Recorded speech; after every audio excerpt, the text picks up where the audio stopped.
Direct News TV. Texas man kills 5 neighbors after they complained of gunfire.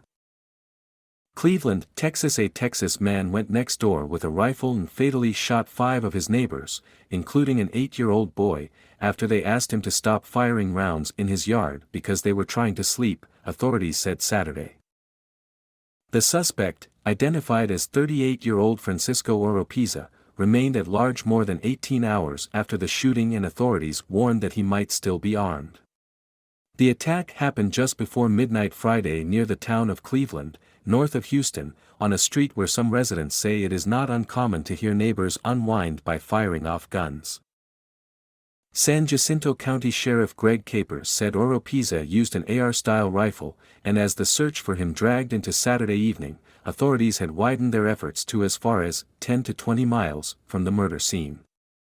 He said Oropeza may still have a weapon, but that he believes authorities have the rifle used in the shooting. Capers said they found clothes and a phone while combing a rural area that includes dense layers of forest, but that tracking dogs had lost the scent. He could be anywhere now, Capers said. Capers said the victims were between the ages of 8 and 31 years old and that all were believed to be from Honduras. All were shot from the neck up, he said. The attack was the latest act of gun violence in what has been a record pace of mass shootings in the U.S. so far this year, some of which have also involved semi-automatic rifles. The mass killings have played out in a variety of places: a Nashville school, a Kentucky bank, a Southern California dance hall, and now a rural Texas neighborhood inside a single-story home. Capers said there were 10 people in the house, some of whom had just moved there earlier in the week, but that no one else was injured. He said 2 of the victims were found in a bedroom laying over 2 children in an apparent attempt to shield them. A total of 3 children found covered in blood in the home were taken to a hospital but found to be uninjured, Capers said. FBI spokesperson Cristina Garza said investigators do not believe everyone at the home were members of a single family. The victims were identified as Sonia Argentina Guzman, 25, Diana Velasquez Alvarado, 21, Julissa Molina Rivera, 31, Jose Jonathan Casares, 18, and Daniel Enrique Lasso, 8. The confrontation followed the neighbors walking up to the fence and asking the suspect to stop shooting rounds, Capers said. The suspect responded by telling them that it was his property, Capers said, and one person in the house got a video of the suspect walking up to the front door with the rifle. The shooting took place on a rural pothole-riddled street where single-story homes sit on wide 1-acre lots and are surrounded by a thick canopy of trees. A horse could be seen behind the victim's home, while in the front yard of Oropeza's house a dog and chickens wandered.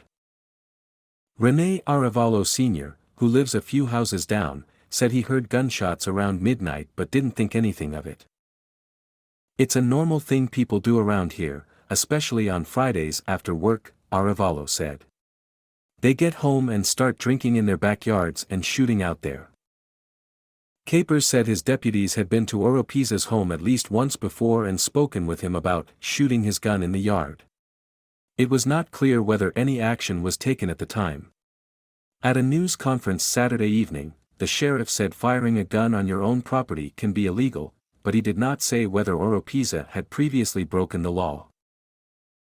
Capers said the new arrivals in the home had moved from Houston earlier in the week, but he said he did not know whether they were planning to stay there. Across the U.S. since January 1, there have been at least 18 shootings that left 4 or more people dead, according to a database maintained by the Associated Press and USA Today, in partnership with Northeastern University.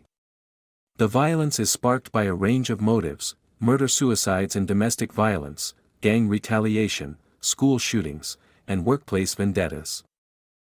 Texas has confronted multiple mass shootings in recent years, including last year's attack at Robb Elementary School in Uvalde, a racist attack at an El Paso Walmart in 2019, and a gunman opening fire at a church in the tiny town of Sutherland Springs in 2017.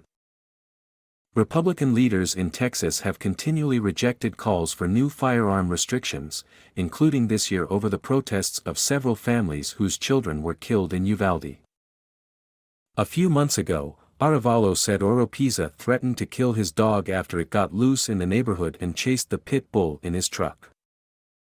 I tell my wife all the time, stay away from the neighbors. Don't argue with them. You never know how they're going to react, Arevalo said. I tell her that because Texas is a state where you don't know who has a gun and who is going to react that way. My name is Kingsley. Please like, share, subscribe and hit that notification bell so you can be the first to be notified whenever we post. You won't regret it.